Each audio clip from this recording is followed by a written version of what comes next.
Hello and welcome to the Nintendo Network. It's time to do. No, literally it is, because thanks to Yacht Club who provided me with a review copy, I'm able to bring you a review of Shovel Knight King of Cards. Thank you, Yacht Club, you guys are really awesome.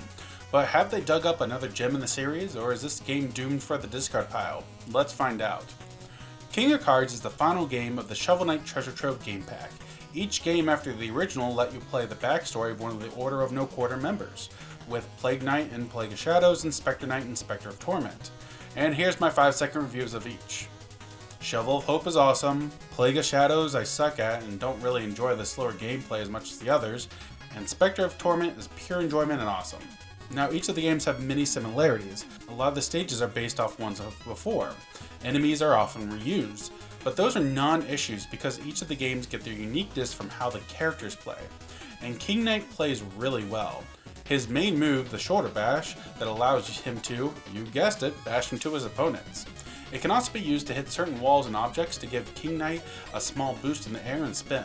This helps him to get to taller platforms as well.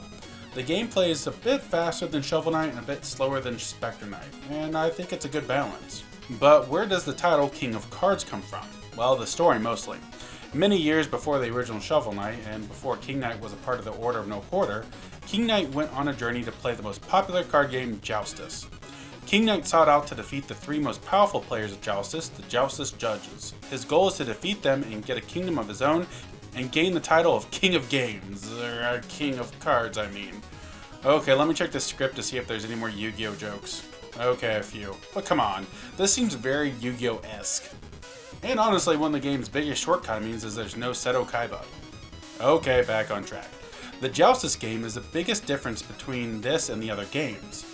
You'll run into characters who will challenge you to Joustus. The game is fairly simple. Have your cards over more gems than your opponents to win, or have your cards over all the gems to instantly win.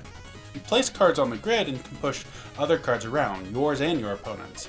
But the cards have these little arrows which say which way they can't be pushed around. So it may seem like a simple game, but there's a lot to keep track of, and you want to try and stay a few steps ahead of your opponents while trying to get the gems. One mistake I constantly made was trying to just worry about myself, but then my opponent would play a card or two that ruins all my plans. There are even boss characters that have special abilities, adding more to the chaos. But if I'm being honest, the most unique part of King of Cards and how it gets its name is nothing really impressive. The game itself has a little depth, but it gets old fast. You can change your deck by stealing cards from opponents after you defeat them, and this is just Battle City from Yu-Gi-Oh! Sorry, back to Shovel Knight. But you might think, hey, you need to improve your skills and decks to defeat the Joustus Judges, right? Well, no, they're just bosses, like the Order of No Quarter from the first Shovel Knight. You have to use your normal abilities to face off against them, and honestly it was a little shocking and disappointing. I thought the game would take that extra step to make Joustus an important part of the plot and gameplay, and as of now, Joustus is little more than a side mission. Now I haven't made it to the final boss as of this review, and watch it be some huge tournament that I have to go through before I face the final battle. Probably Merrick fused with Raw. But I digress. Even though Joustus didn't bring me a lot of enjoyment, I was hoping that the namesake of the game would play a larger part in the game itself. And I know what some of you are thinking, I'm just not in the card game, so Joustus isn't for me. Wrong. I played the Pokemon TCG for years, and I even judged it for even longer, I think. I played Yu-Gi-Oh! A bit, and the older DBZ card game, and many more. Heck, even the short-lived Mega Man card game. I love me some TCG, so Joustus may have hit a bit harder than it would hit others. But one of the highlights of the game, and as always for a Shovel Knight game, is that soundtrack.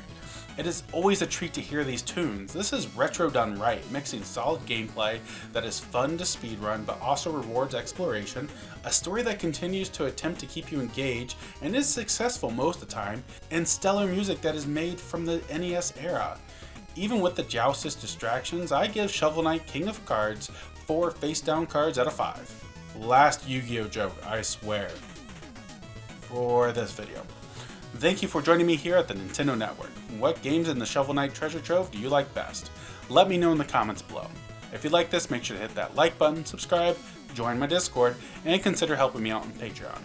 And also check out my review of Shovel Knight Showdown. As always, this is the Nintendo Network, signing off.